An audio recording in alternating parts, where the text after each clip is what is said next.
ഇന്ന് ഞാനിവിടെ ഉണ്ടാക്കാൻ പോകുന്നത് ഒരു ജാതിക്ക ചമ്മന്തിയാണ്. ഒരു ജാതിക്കയുടെ തൊണ്ട് കളഞ്ഞ് അരിഞ്ഞ് കഴുകിയെടുത്താണത്. അതിനകത്തേക്ക് ഒരു ചെറിയ പീസ് ഇഞ്ചി, ആവശ്യത്തിന് ഉള്ളി, കുറച്ച് പച്ചമുളക്, തേങ്ങ ആവശ്യത്തിന്,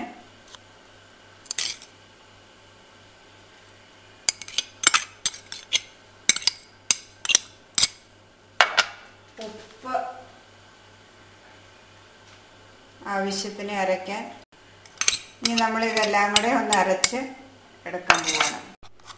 ഇപ്പം നമ്മൾ അരച്ച ചമ്മന്തിയാണത്. ജാതിക്ക നന്നായിട്ട് മിക്സിയിൽ നന്നായിട്ട് അരഞ്ഞ ചോറിന് കൂട്ടാൻ നല്ലതാണത്.